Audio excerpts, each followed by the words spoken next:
justos. Ele inclina os ouvidos para ouvir o nosso clamor. Ele continua sendo Deus. Descanse nas suas promessas. Descanse lembrando que hoje é sábado, o dia que Ele abençoou e santificou e separou para que a gente tivesse tempo de qualidade com Ele. Desejo de coração para você um feliz sábado. Cante com a gente. Descansarei.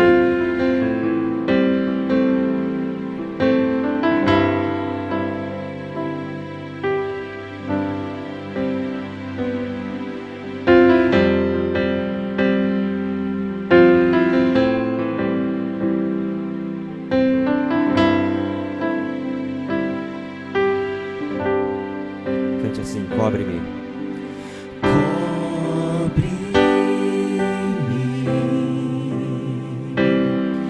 Com tuas mãos, com poder, vem me esconder, Senhor. Se o trovão e o mar seguindo vem, sobre a tempestade eu voarei, sobre as águas tu também és rei. Descansarei, pois sei que és Deus. Ele continua sendo Deus. A minha alma está segura nele. Cante. Minha alma está Guardada, protegida, segura. segura em ti. Sabe bem que em Cristo firme está. Cante. Se o trovão e o mar seguindo vem, sobre a tempestade eu voarei, sobre as águas tu também és rei. Descansarei, pois sei que és Deus. Repita. Se o trovão e o mar seguindo vem, sobre a tempestade eu voarei, sobre as águas tu também és rei. Descansarei, pois sei que és Deus.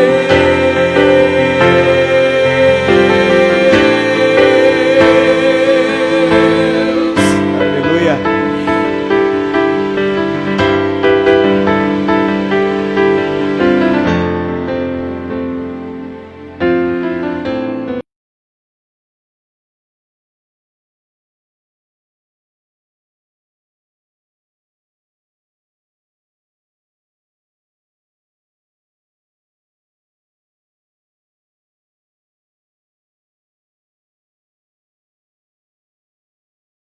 As mãos com poder, Me esconda, Deus. vem me esconder, Senhor. Se o trovão e o mar se erguendo vem, sobre a tempestade eu voarei, Sobre as águas Ele é rei. sobre as águas tu também és rei. Descansarei, pois sei que és Deus. Se o trovão e o mar seguindo vem, sobre a tempestade eu voarei, sobre as águas tu também és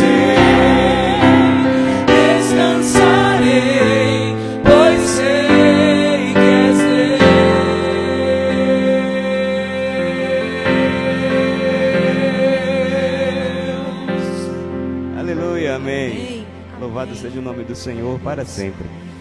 Queria saudar quem está em casa acompanhando a transmissão deste primeiro encontro presencial, primeiro culto presencial pós-quarentena. Seja muito bem-vindo. A gente vai ter outra transmissão, que aí não é transmissão, é live. Logo mais às 18 horas tem a live do Viva, que por enquanto permanece somente com live. A gente vai ouvir a palavra de Deus através do pastor Jafé. A gente quer cantar uma música que é muito especial para a comunidade.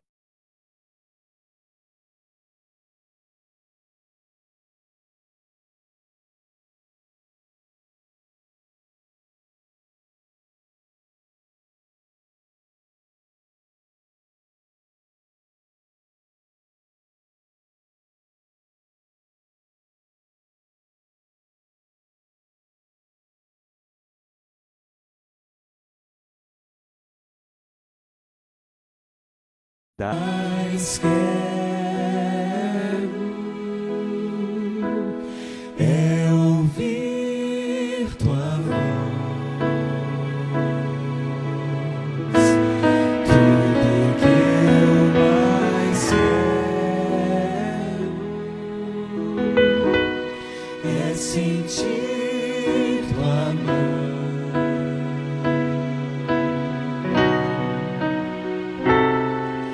me mostrando onde ir, tirando meu temor, me livrando do pecado.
A gente recebe com carinho o pastor Jafé.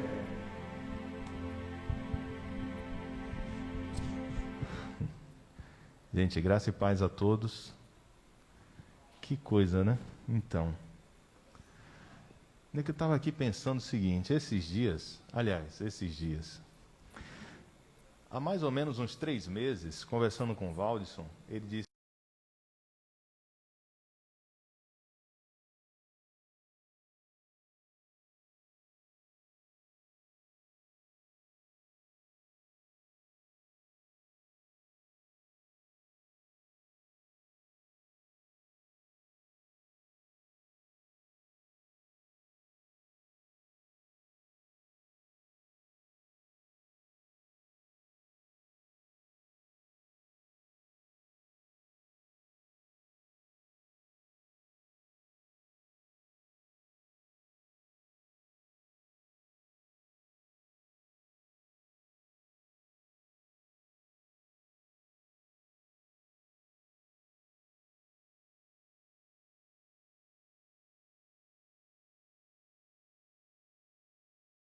e nos abraçaríamos, e nos beijaríamos, e teríamos tudo de novo, né? Mas o tempo foi passando e a gente foi observando que, de fato, não ia acontecer isso. Coisas ainda demoram bastante.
Um encontro de celebração. E eu fiquei pensando durante esses dias sobre o que falar neste momento do reencontro.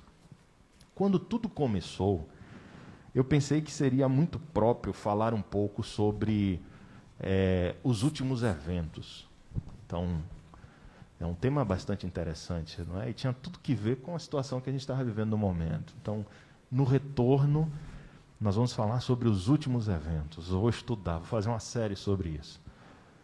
Daí o tempo passou e começaram a ter tantas coisas na internet sobre os últimos eventos. Boas coisas, bons conteúdos. E a gente encontra lá esses bons conteúdos hoje sobre os últimos acontecimentos. Então eu pensei assim, vou falar sobre o cuidado de Deus no retorno.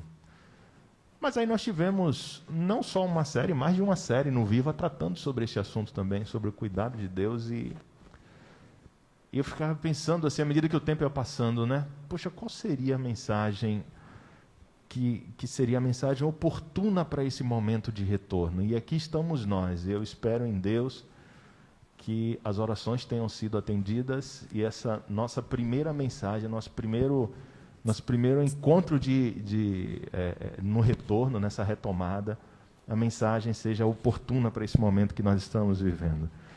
Como Jardel mencionou aqui, dia 14 de março, ontem fez 5 meses que essas portas aqui estavam fechadas e foram reabertas hoje.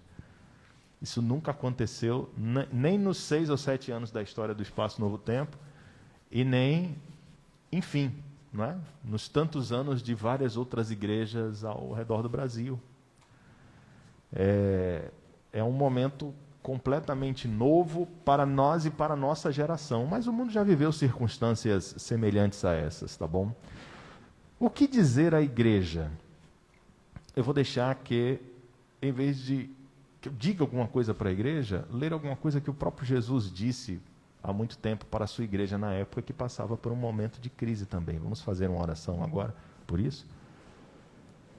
Pai Todo-Poderoso, nos conceda a bênção de, ao refletir em Tua Palavra neste momento, encontrarmos com aquilo que o Espírito Santo tem para nós, que sejamos preenchidos neste momento, guiados, orientados, exortados, em o nome de Jesus Cristo. Amém.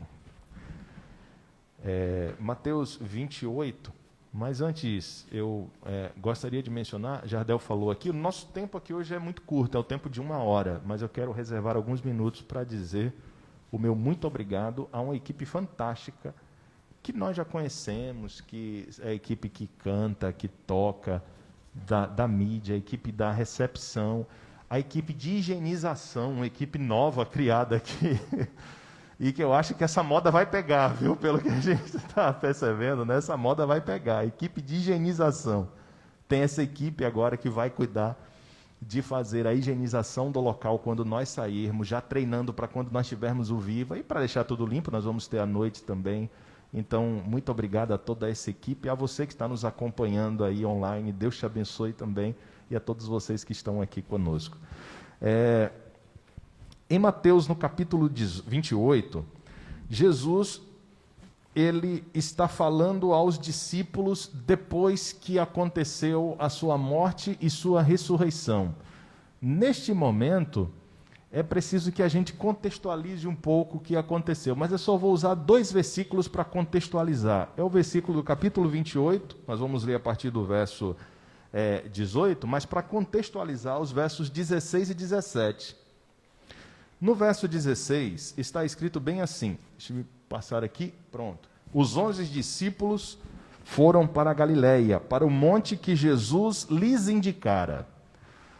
Nós temos a informação na Bíblia que Jesus disse bem assim: vão até a Galileia depois que tudo isso acontecer. Nós temos a informação também de que quando ele ressuscitou, ele falou isso para as mulheres: vão até a Galileia. E então eles foram até um lugar que Jesus certamente nas conversas que teve já tinha indicado, que era esse monte. E eles se encontraram lá. Então essa é a circunstância, eles foram até lá, fizeram essa viagem. O que eu imagino é que quando as mulheres disseram assim, ele ressuscitou, os discípulos disseram, eu não acredito. A Bíblia descreve como foi que aconteceu, sério. Alguns foram lá ver e elas disseram assim, não, é verdade. E daí então, eles se lembraram e ele falou que quando ressuscitasse nós deveríamos ir para a Galileia. E todos viajaram para lá. Quando eles chegaram lá, está escrito no versículo seguinte, no versículo 17... está escrito que... você pode passar aí, por favor? Você vai passando aí? Pronto, é o próximo, 17. Está escrito assim: quando viram, o adoraram, mas alguns duvidaram. Gente, é impressionante como a fé e a dúvida sempre acompanharam o povo de Deus desde o início.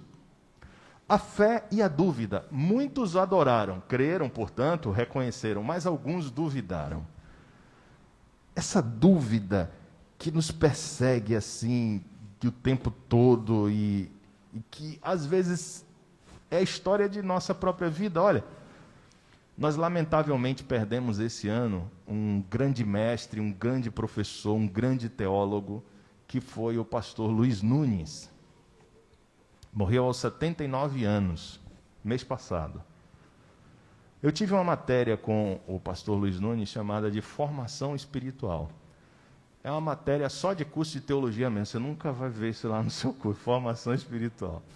Essa matéria não tem prova, não tem teste, não tem avaliação, não tem trabalho, não tem nada. É a comunicação de um pastor experiente aos pastores, que nem, aliás, nem pastores são, aos que pretendem um dia ser pastores, sobre a importância do foco na vida espiritual pessoal. E eu lembro que o Luiz Nunes ele fez uma proposta bastante interessante para nós, para que fizéssemos um gráfico da vida espiritual. Já imaginou isso? Pois é, vou explicar. Mas é um exercício muito interessante, veja só. Então, de quando você conheceu Cristo até hoje, quantos anos? Aí você pensa, digamos, meu caso, são 30 anos. Então aí você coloca lá, 30 espaços. Tá? 30 pontos. E agora você pensa assim, qual foi o ano de sua vida espiritual, nesses 30 anos, que foi o ano em que você esteve mais próximo de Deus, com a experiência mais profunda com Deus? Pronto, aquele ali é o referencial do gráfico para cima, certo? Procura agora no gráfico, no ano, tá? O seu período que você teve assim, o seu ano mais difícil em sua vida espiritual. Esse é o seu gráfico para baixo. Você vai marcar o pontinho ali. E vai construindo tudo isso aí. E depois você vai ter uma visualização ao longo dos 30 anos daquilo que você... Você entendeu que é um exercício de autorreflexão, né? Na sua vida espiritual. Mas não parou por aí não. Aí você escolhe um ano. Naquele ano, ano de 2020, você vai fazer 12 pontos. São os meses. E aí você vai fazer o mesmo exercício. Agora naquele ano específico. Tem como avançar um pouco mais? Poderia. Não. Desculpa, Gelealto. Ele já ia colocar ali. Foi retórica, Gelealto. Tem como avançar um pouco mais no gráfico? Tem sim. Você faz o seguinte. Você pega aquele mês de março, por exemplo, certo? 2020, divide por 4 semanas. E ali você faz o gráfico. E aí depois desse exercício, você tem como avançar mais? Tem. Você pode avançar, né? Os dias, enfim. Isso é um exercício. E aí você vai fazer o seguinte depois. Você vai pensar, quais foram os dias, os meses, os anos em que a minha vida espiritual esteve, né, na sua avaliação mais forte e mais fraca? Quais foram as razões para isso? Ô Valdson, essa ferramenta você não tinha, rapaz, né? Já tinha, sim. Valdson tem todas essas ferramentas aí. Não é bacana? Não é uma reflexão bacana para a vida espiritual? O que que te motivou a estar lá em cima espiritualmente? Então, não vale a pena reproduzir isso na vida? Certo? O que é que te deixou lá para baixo espiritualmente? Não valeria a pena, então, cuidar para que isso não se repetisse, né? Não é um exercício interessante? Porque a vida, lamentavelmente, oscila entre a fé e a dúvida. Lamentavelmente, algumas pessoas oscilam mais na dúvida, ou mais frequentemente na dúvida. Mas acontece isso. Bom, enfim, alguns duvidaram. Esse aí. Obrigado. Alguns duvidaram. Mas o versículo seguinte, agora, Gelealdo, por favor, do versículo 18, está escrito: então Jesus aproximou-se deles e disse. Eu disse do versículo 18. Aí tem um comentarista chamado William Hendricks, que ele diz o seguinte: bom, é provável que aqueles que duvidaram porque não o reconheceram. É provável que Jesus tenha aparecido em um ambiente como esse aqui, por exemplo, e aí ele estava, por exemplo, lá no canto, e aqueles que estavam aqui não perceberam, mas aqueles que estavam mais próximos perceberam. Isso é a opinião de Hendricks, porque ele diz assim: aqui está escrito que Jesus se aproximou, logo ele estava um pouco mais distante dele. Veja só, tem sentido. Obrigado. Tem sentido, né? Tem sentido. Nós não sabemos. Fato é que, diante disso, a gente pode tirar uma ótima primeira lição. Uma ótima primeira lição. Você pode até colocar aqui na tela, Geraldo, para mim, por favor. É a lição de que, às vezes, Jesus está mais próximo de nós do que nós imaginávamos. Então, o problema, às vezes, quando a gente diz, poxa, onde está Deus? Onde está Deus? Não é o fato necessariamente dele estar longe, mas é a nossa percepção de onde ele está, a nossa compreensão dele. Mas aqui está escrito que ele apenas se aproximou, Jorge. Nunca esteve distante, não, Jorge. Não esteve distante assim, às vezes, como a gente pensa. Onde está Deus? Não parece que ele está ausente, mas ele está perto. Aí quando você fica assim, poxa, onde é que está Deus? E etc., ele dá um passo assim em sua direção, diz, eu estou aqui, rapaz, você não está percebendo, não?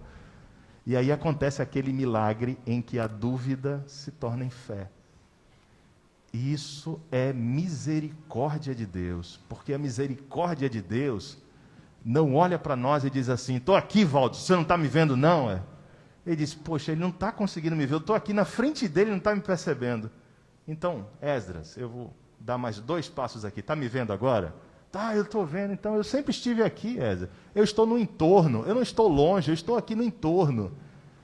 É porque às vezes a nossa dúvida não nos faz perceber, e eles disseram assim, mas será que é ele mesmo? Alguns não creram, mas ele estava próximo. E então, está escrito que no versículo 28, verso 18, Gelealdo, pode colocar aí, ele disse aos discípulos assim, foi-me dada toda a autoridade no céu e na terra.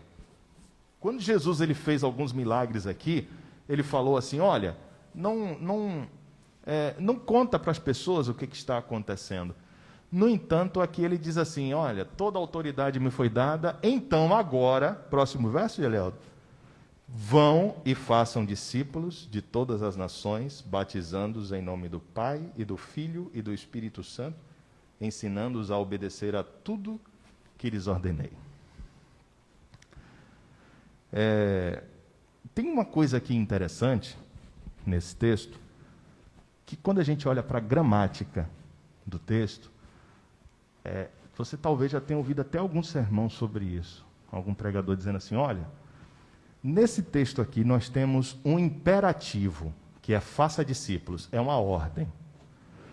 Os outros aqui são particípios, que dão a ideia de como você cumpre a ordem. Então, façam discípulos, é a ordem de Jesus. Como é que eu faço discípulos? Indo, batizando e ensinando. Você faz discípulos dessa forma. É uma perspectiva bastante interessante. Então, nós temos aqui uma ordem de Cristo para os nossos dias, que é: vão e façam discípulos. E essa ordem foi dada em dias de crise. Dias, não crise como nós estamos vendo agora, claro que não, mas uma crise também estava acontecendo. Sabe por quê? Porque está escrito, o pastor Luiz Nunes, sabe aquele da matéria lá? Pois é, a tese de doutorado dele virou um livro, e o título do livro é Crises na Igreja Apostólica e na Igreja Adventista do Sétimo Dia, uma análise comparativa e implicações missiológicas. O que ele estudou foi como a Igreja Apostólica superou as suas crises e fez uma proposta para a Igreja Adventista de como passar também por aí. E a primeira crise que ele menciona que a Igreja superou, aliás, primeira frase da introdução, quer dizer, a primeira coisa que ele escreveu foi: a história da Igreja cristã é em grande parte o desenrolar de suas crises. E a primeira crise que ele mencionou foi a crise causada pela ausência de Jesus, que foi a morte dele. Quando Jesus morreu, o que os discípulos fizeram?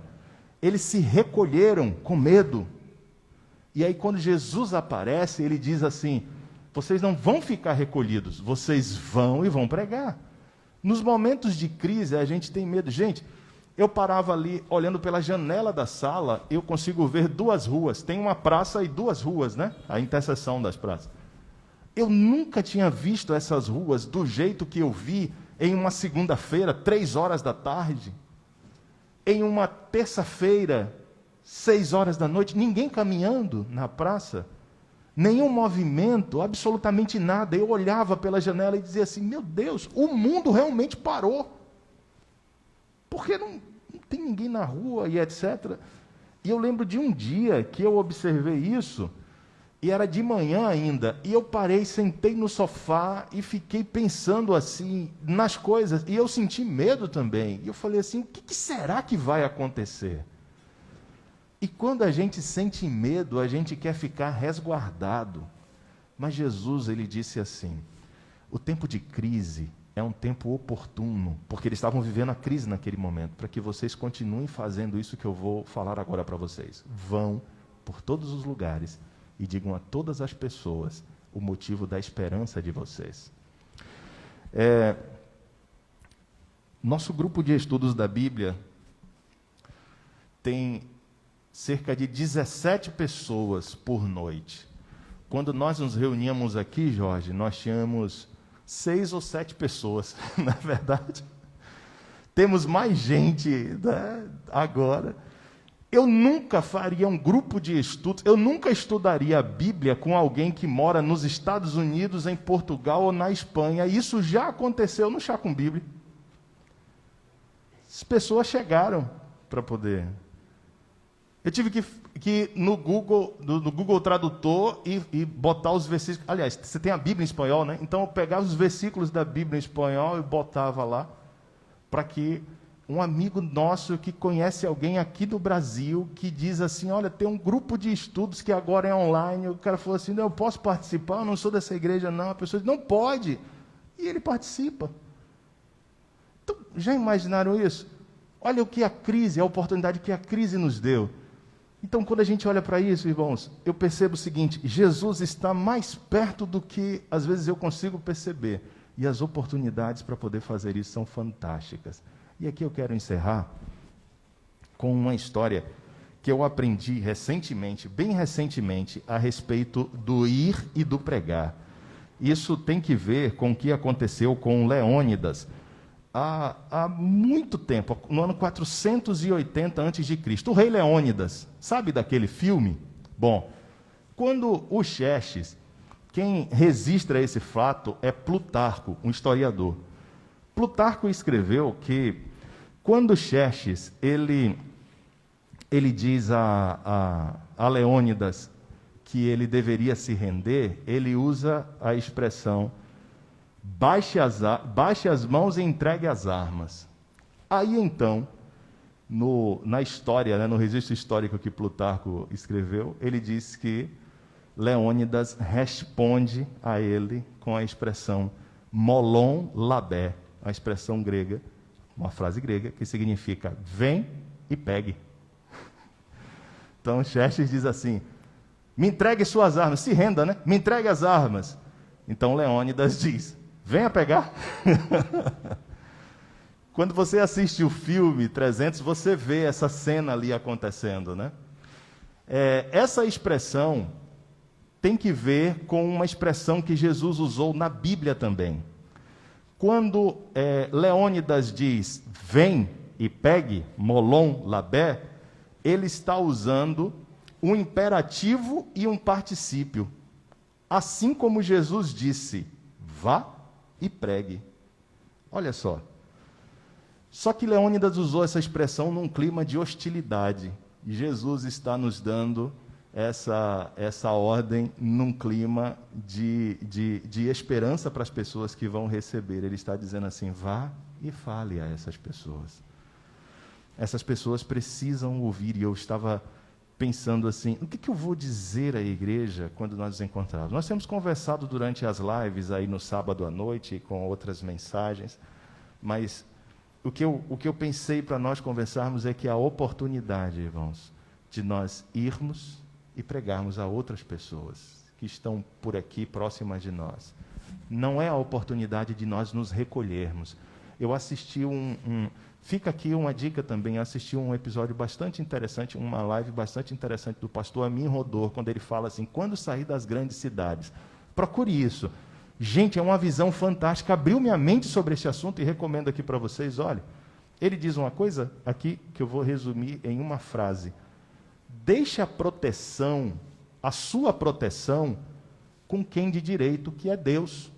É Ele que vai lhe proteger no momento de crise.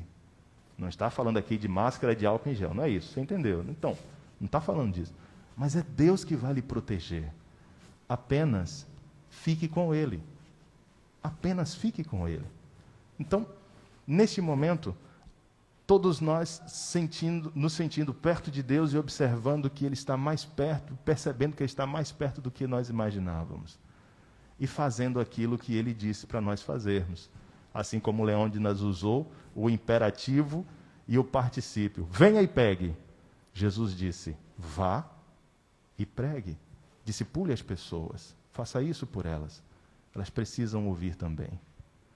Que Deus nos conceda a bênção de que este seja, embora um momento de crise, mas um marco na vida desta igreja e na vida espiritual de todos nós. Vamos orar nesse momento? Pai Todo-Poderoso, nos conceda a bênção de poder fazer a Tua vontade sempre, e nos momentos de dúvidas que nós tivermos, que tenhamos a mesma compreensão e percepção que os discípulos tiveram naquele momento. O Senhor está perto de nós. Ó Deus, nos conceda a bênção também de sermos fiéis ao mandado de Cristo, à ordem dele, de ir e discipular as pessoas. Onde quer que nós andarmos, que levemos o Evangelho, quando nós teclarmos, que sejam palavras de esperança para aquelas pessoas que precisam ouvir. Quando nós compartilharmos alguma coisa, que seja para o enriquecimento e para o fortalecimento daqueles que estão cansados e daqueles que estão perdidos, que não sabem o que escolher, qual decisão tomar. Nos conceda a bênção de sentir essa segurança, mas também de compartilhar com tantos que precisam, em o nome de Jesus. Amém.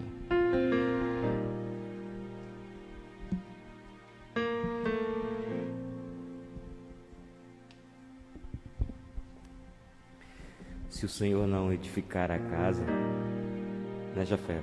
Em vão trabalham os que a edificam. Se o Senhor não guardar a cidade, em vão vigiam sentinelas. Proteção a quem de direito. Nossa proteção nas mãos de Deus. A gente imaginou um jeito diferente de recolher os dízimos, as ofertas. Não dá para ficar passando de mão em mão. A gente colocou lá atrás o baú, ó, tá ali perto da janela da cozinha. Tá, os envelopes de dízimos também estão lá. Você pode, em qualquer momento dessa música agora, levantar na sua vez, vai lá, põe a tua oferta no baúzinho. Que Deus te abençoe e que Ele multiplique os valores depositados ali para que a pregação do Evangelho avance e Jesus retorne com mais rapidez a este mundo para nos buscar. Vamos cantar. Meu respirar.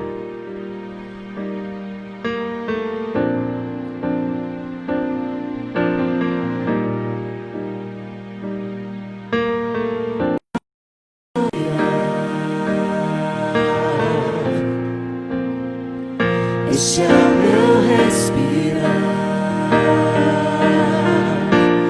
Teu Santo Espírito vive em mim. Aleluia. E este é o meu pão, e este é o meu pão, tua vontade feita em mim. E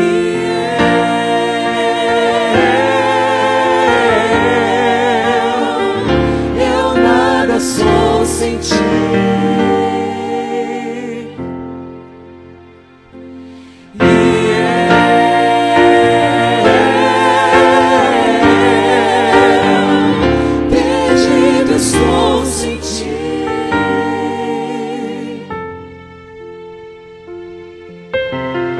Cante. Este é o meu respirar, este é o meu respirar. O Santo Espírito de Deus vivendo em mim. Teu Santo Espírito vive em mim.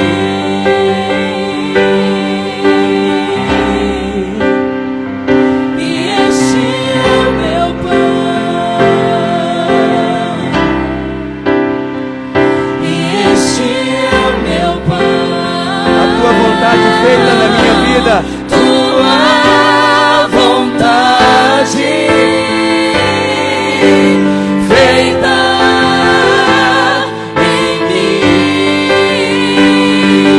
E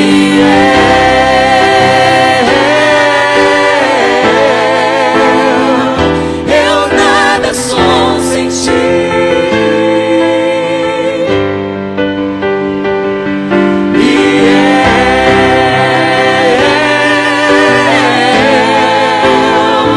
Perdido estou sem ti. Declare.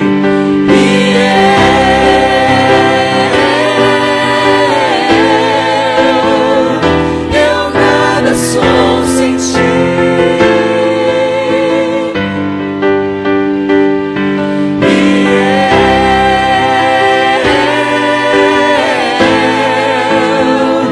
Perdido estou sem ti. Perdido estou sem ti. Perdido estou sem ti.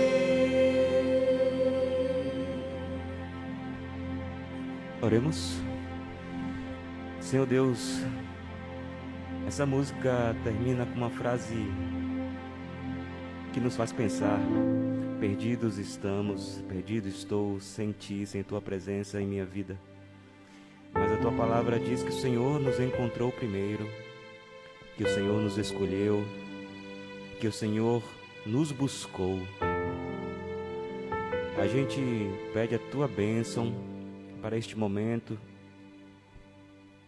pede a tua bênção para as ofertas e os dízimos que foram colocados ali no baú, para que eles cumpram um propósito santo, que o Senhor direcione as mãos dos homens que administram a tua igreja, para que as coisas possam ocorrer conforme a tua vontade, conforme os teus planos e sonhos para cada um de nós e para as pessoas que precisam ser alcançadas pelo teu amor, pelo amor de Jesus.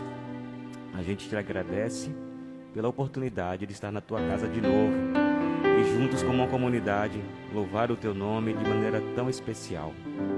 Obrigado pela tua proteção, pelo teu cuidado e zelo. Nós oramos em o nome de Jesus. Amém. Amém. Nesse momento a gente vai dar uma pincelada no estudo da lição. E quem vai dirigir esse momento de maneira geral é Valdão. Valdson, vem para cá.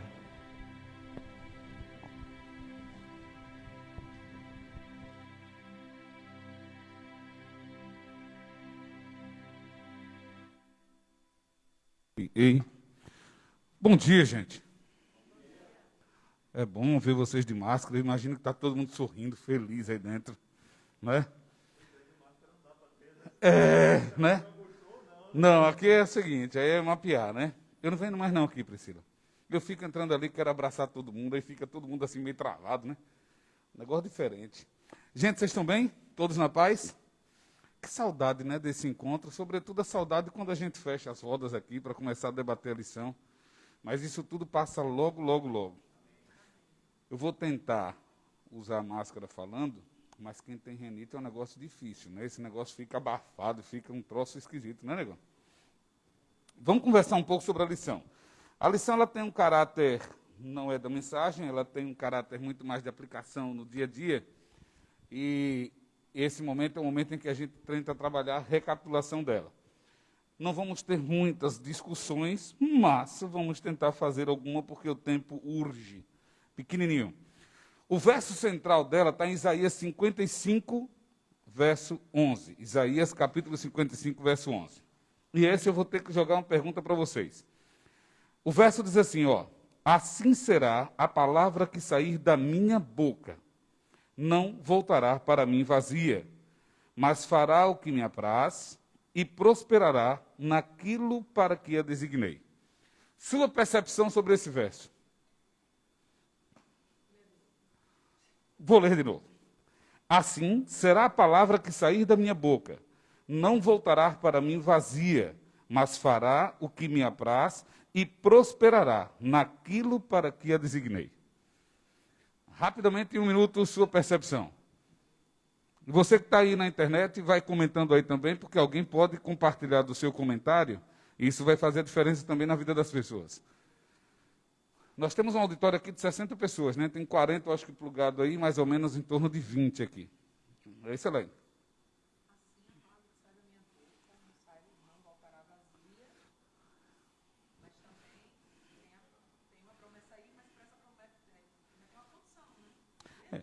Ó, assim será a palavra que sair da minha boca.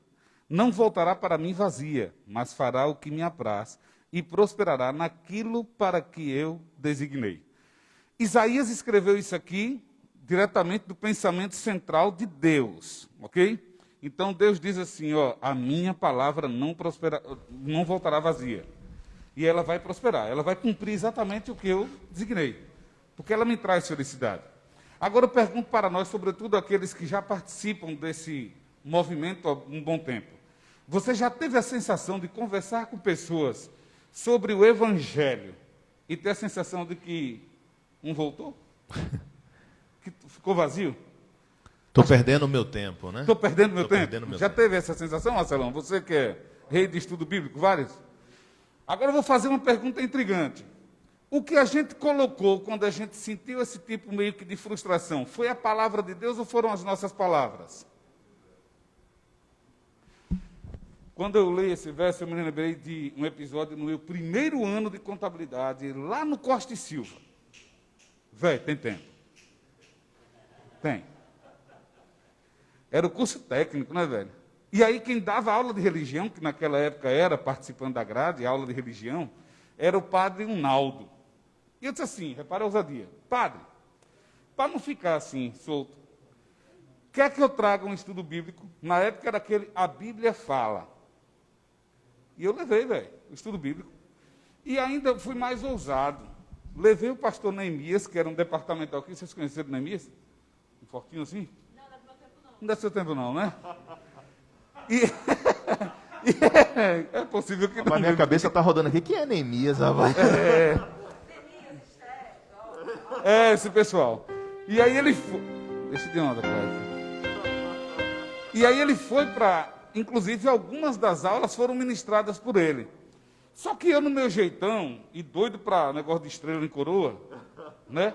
O negócio era o seguinte, tem que conquistar a tal da estrela. Aí, meu irmão, o propósito era só em mim. E aí, quando uma menina chegou e me disse assim, eu não acredito em nada do que você está falando. Sabe qual foi a minha resposta? Problema seu. Vai para o inferno. Bem suave. Né? Eu cumpri o propósito? Velho, não, porque desacompanhado desse sentimento de paciência e de amor, o evangelho não chega, ao contrário. Eu bloqueei aquela menina para que ela pudesse ter acesso. Mas Deus, porque as palavras lá tinham palavras dele, não voltou vazio. Aí, depois de um longo tempo, eu encontrei essa figura na rua. E ela disse que estava estudando a Bíblia com o pessoal da igreja adventista. E logo depois eu soube que ela foi batizada. Aí é Deus mostrando que não foi para a honra e glória sua, mas dele, né? Não tinha nada a ver com as estrelinhas que eu estava perseguindo. Mas tinha a ver com o evangelho, tinha a ver com a questão espiritual. Lembro do que disse o padre Antônio Vieira ali naquele sermão, né? Tal é a força da divina palavra que mesmo em meio às pedras nasce e em meio aos espinhos brota. É exatamente isso. E a gente pode facilitar esse processo. Basta que a gente compreenda bem a força do evangelho. Eu vou ler algumas coisinhas aqui e você vai lembrar porque você leu isso na lição. Isso aqui está escrito literalmente como está lá. Corretamente compreendido, todo o ensinamento da Bíblia reflete a beleza do caráter de Jesus. Quando compartilhamos a palavra de Deus, nosso principal objetivo não é provar que estamos certos e que os outros estão errados, mas revelar Jesus em cada aspecto da verdade que compartilhamos. Eu achei legal essa primeira parte, diz assim, corretamente compreendido.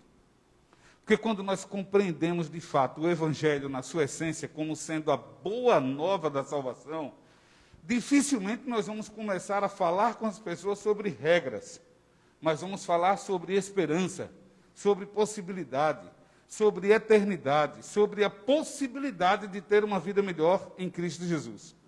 E essa é a compreensão perfeita do Evangelho. E a gente precisa talvez se dedicar muito mais ao Cristo da Bíblia do que, de repente, até os apóstolos que ficam resolvendo bronca lá em Corinto, em Roma, e sabe como é? Mas dedicar, conhecer muito mais da pessoa de Jesus Cristo, como ele tratava. É incrível a paciência dele, né? Eu gosto dos pastores que a gente tem recebido aqui no Espaço Novo Tempo, né? Porque com Jafé também, às vezes, o cara está... mas pastor, assim, ele faz... vamos orar, né? Nós vamos orar. O mestre da paciência. Tiago também jogava logo dentro da favela o seu pensamento. Então, relaxe. Vai tudo dar certo. E dessa forma a gente vai ter vai tendo um organismo diferenciado até para o Evangelho. Porque no comportamento, quando a gente chega meio agitado, no comportamento, a gente é levado a uma reflexão. Porque quando a gente está nesse estado de excitação, a gente está meio pronto para o combate, não é? E aí quando o outro lado não fala nada, não tem combate, a gente meio que se irrita e sai. E depois isso vai começando a derivar para a gente vai trazendo reflexões assim, caramba, eu fui meio doido, eu fui meio grosso, fui meio, não é? E vai fazendo uma diferença muito grande.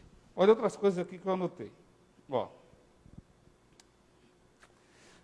Isso é um comentário de Ellen White lá na lição. Pessoas têm se esforçado incansavelmente para obscurecer o claro e simples sentido das Escrituras e fazer com que elas contradigam seu próprio testemunho. Porém, como a arca de Noé sobre as águas agitadas e profundas, a palavra de Deus resiste às tormentas que ameaçam destruí-las. Essa primeira parte, assim, pessoas têm se esforçado incansavelmente para obscurecer o claro e simples sentido das Escrituras, mexeu comigo. Aí diz assim, fazer com que elas contradigam seu próprio testemunho. Porém, como a arca de Noé, ela vai resistir às tormentas.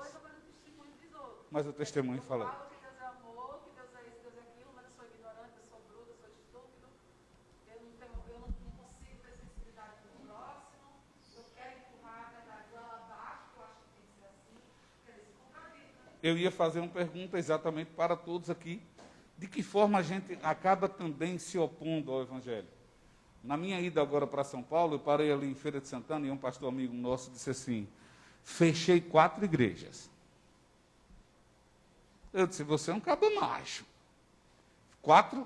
Eu disse, fechei. Porque estavam prestando um desserviço ao Evangelho. Concentrei todo mundo na minha igreja. Vem todo mundo para cá. Para que a gente não sofra falando algo que a gente não precisa falar. Então volta todo mundo para cá. Hã? É porque, de repente, a gente também pode prestar um desserviço ao Evangelho. E a gente precisa tomar muito cuidado com isso, não é? A gente precisa estar atento o tempo inteiro. Às vezes a gente tem o melhor sermão, o melhor discurso, a melhor postura, mas no nosso dia a dia nós temos problemas sérios e que afastam pessoas de nós. Cabe cada um a nossa reflexão. Eu sei o quanto eu posso afastar uma pessoa. Afastei a menina lá do colégio, né? Jesus, a luz do mundo, rompe as trevas da visão equivocada sobre quem é Deus e a natureza do seu caráter. Mentes obscurecidas com uma compreensão errada de Deus são iluminadas pelo Espírito Santo mediante a sua palavra. Olha, eu estudava no ENA e lá existia um pastor chamado Monteiro. Pastor Monteiro é uma lenda, né? E ele fez um sermão uma vez que ele me disse assim, ele dizia, o título do sermão era Deus precisa de você. Aquilo ali na mente juvenil, eu fiquei intrigado, né? Fiquei super intrigado. Deus precisa de mim? E no decorrer do sermão ele construiu exatamente o pensamento de que o caráter que foi abalado foi o de Deus. E que nós temos a oportunidade, através do Evangelho, de restabelecer o caráter para muitas pessoas que entendem que Deus é um tirano. Não, Deus não é justo, Deus é tirano. A mesma argumentação lá do céu do Lúcifer. E continua até hoje. Eu tenho que correr. Já fui anunciado que tenho 3 minutinhos aqui. 2. Mas a ideia é, a lição dessa semana, a ideia é, você ouve falar do Evangelho, você estuda e aprofunda mais o Evangelho, e você compartilha desse Evangelho com muita alegria e muita felicidade. Se eu tivesse que estabelecer os 3 pilares, seriam isso: conhecer, estudar, desbravar essa pessoa do Evangelho, criar intimidade e então começar a compartilhar com essas pessoas. Eu vou encerrar com uma história. Agora, acontecido ali em Salvador. Você já sabe que a gente acha que já conversou. Tiago pegou a moto dele, que aqui era prancha de surf. Lá é moto agora, né? É Harley. E aí ele sai de Salvador e diz assim, ó, vou parar em Guarajuba que eu vou tomar uma água lá, vou tomar um café lá. Aí ele sai devagarinho e no caminho ele vai orando a Deus para que Deus agora dê o público dele, porque ele não tem o público. Ele tem a moto, mas não tem o público. E ele disse que quando encostou ali, foi lá, estava lá dentro, aí chegou um clube de moto. E aí começaram a olhar a moto dele, ele saiu. E aí disseram, e essa máquina, pai, tá, conversa vai, conversa vem, você faz o quê? E ele disse, eu sou pastor. Aí o cara, como assim, velho? Pastor? Ele disse, pastor. O cara disse, fulano, faz o quê? Aí veio o cara lá, todo jaquetado. Foi que a gente conversou ontem. Ele disse, sobre o quê? O lance lá do pastor. Ele disse, ah, tá. Que a gente precisava de um pastor no nosso clube de moto. Ele orou e Deus mandou o público dele. E já está entrelaçado por lá. A gente precisa entender que, dotados dessa alegria do Evangelho, é só dizer assim, Deus, manda alguém hoje. Porque essa lição também diz que o Espírito Santo está movimentando corações que necessitam do nosso contato. E todos nós, indistintamente, temos contatos, possibilidades de contatos diários, apresentando a obra de salvação de Cristo Jesus. Que Ele nos abençoe. Amém.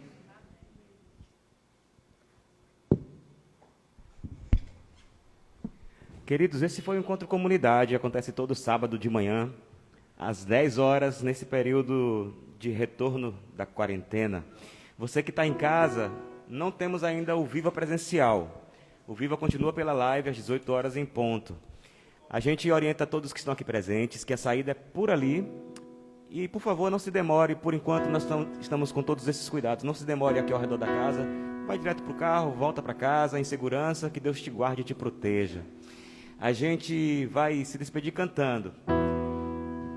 A Bíblia fala que Deus gosta de habitar no meio dos louvores do povo de Israel. Nós somos o Israel atual. Vamos cantar que Ele está perto de nós.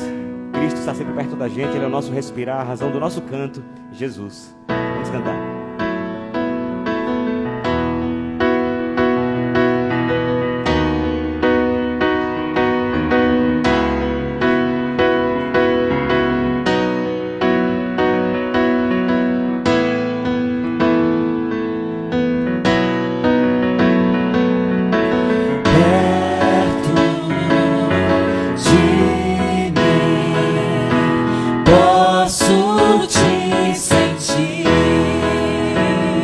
Perto de mim, tua voz a sussurrar. Amor e paz Ele tem para você. Amor e paz enchem o meu ser. Ouça as canções Que expressam o amor sublime, amor. e diga para Ele: És o meu respirar e a razão de eu cantar. Ele é Jesus, o meu Cristo. Meu Cristo, sempre vou te adorar. Meu viver te entregar. Meu Cristo, meu Cristo. As meninas cantam. Perto de mim, posso te sentir. Só os meninos agora. Perto de mim, Tua voz. a sussurrar. Que linda voz. Mulheres. Amor e paz enchem o meu ser. Meninos. Canções que expressam Juntos agora. O amor sublime, amor. Diga para Jesus: És o meu respirar e a razão de eu cantar. Ele é o meu Cristo. Meu Cristo, sempre vou te adorar. Meu viver te entregar. Meu Cristo,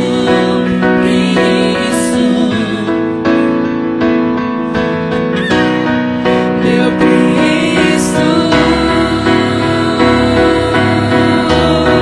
Meu Cristo, és o meu respirar e a razão de eu cantar. Ele é Jesus. Meu Cristo, sempre vou te adorar. Meu viver te entregar. Meu Cristo, meu Cristo. Meu Cristo, meu Cristo, meu Cristo.